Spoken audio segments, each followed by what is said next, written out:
Hi, my name is Heather Nelson, and I'm talking about optimizing wellness through sport for low-income youth. This project's an opportunity for me to combine two of my passions. One is karate and two is nursing. I'm just at the starting phase of this project, so today I would like to talk about how I got this project together and how patients are at the center of it.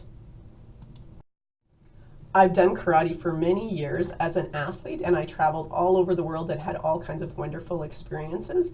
And when I was finished doing that, I really wanted to have a way to bring that back to other people. So I wanted to bring that back to youth and bring back the wonders of traditional karate to other people. I started teaching little kids karate, and this was lots of fun. I got opportunities to teach them karate, for them to have fun. I could see them grow and develop, and I really wanted to do something more. And then one day I got a phone call, and this phone call changed how I viewed karate. It was from a parent that really wanted their daughter in karate.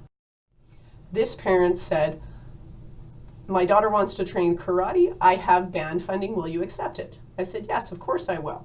And she said, "Really?" She was in tears because that was the first club that said they would accept third-party funding. Being from a place of privilege, I did not realize this existed, and I needed to change how I viewed karate.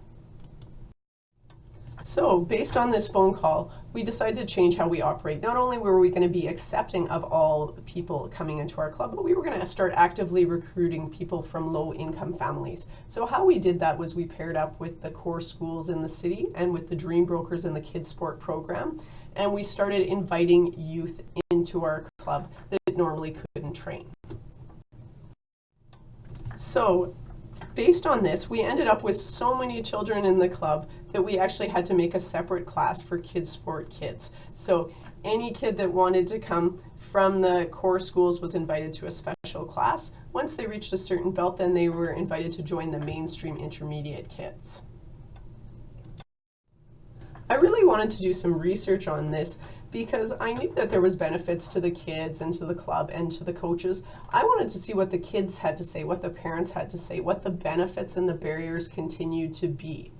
And as I was hunting around for this, I had something happen that kind of directed the way this project was going to go in an unexpected way. One day, when I was hunting around for research, I came in and there was a bunch of girls in the change room when I walked in, and they were all hovering around the mirror, and I could see on the mirror there was something written in Sharpie over all of the mirrors, and the girls were all looking around saying, "I didn't do it, I don't know who did it." And I was like, what is going on here? Girls, what's happened? On the mirrors was the word "my name is ugly" written everywhere. And I looked at the girls and I said, who would do this? Why would somebody wreck our nice space? This is our space that we get to have. I'm really disappointed that somebody would wreck the space. And I walked out of the room really disappointed, trying to figure out what to do next to change that conversation. In discussion with the other instructors, I decided what I was going to do was I was going to bring in cleaning supplies and take all of the girls that trained, and we would go into the change room, we would clean up the change room because it was our space and we were going to take ownership for that space. So based on that, I brought stuff in the next class. When I showed up at the dojo, I'd missed a class, and then I showed up and there was nothing left on the mirrors, and I asked the other instructor what happened, and he said the cleaning lady did it. So the cleaning lady fixed it up, and I was disappointed because that kind of ruined my plan and how to teach them about taking care of their space. But I said I have another plan to change the conversation. I went into the change room with a dry erase marker and I wrote on the mirror, "I'm a girl, what's your superpower?" And when I was doing this, the girl that I believe was the one that wrote in Sharpie on the mirror, she came in and she said, "I'm sorry, Heather, I tried to get it off the mirrors, but I couldn't get it off of the light switch." And I didn't understand what she said, so I said, "You shouldn't have done it in the first place." This is when I looked around and I saw the light switch. On the light switch was a piece of paper towel that had smelled like vinegar. And it was at this point I realized that little girl had brought in cleaning supplies from home and had snuck in and had cleaned it all on her own accord. This was mind-blowing to me.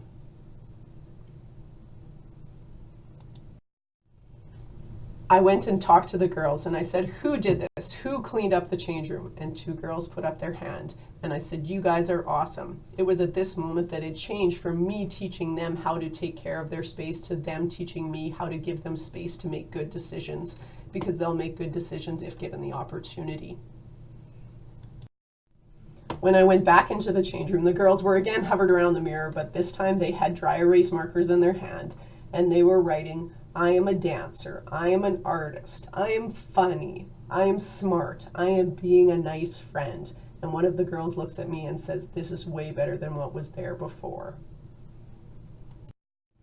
So this is the opportunity to be the good in the world. And are we giving youth the opportunities? Are we giving the chance to participate in sport that allows them to be the great people they are and to make good decisions and to move forward? So this is kind of where the research started, from one little girl, and I hope that it continues forward from there.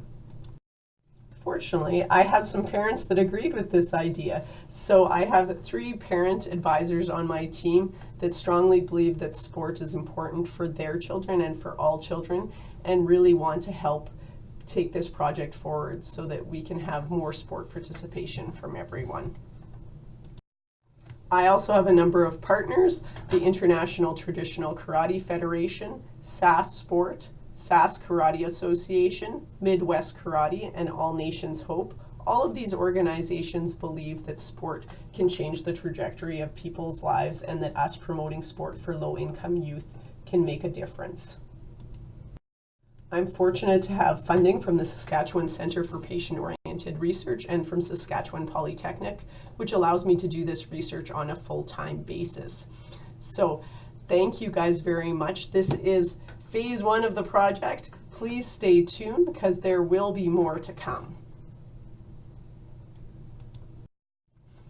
Thank you very much for listening to me today. If you have questions, I will be around, and do keep your eye out. I hope to have more exciting news, and I hope that the patients continue to guide my research in wonderful and productive ways. Thank you.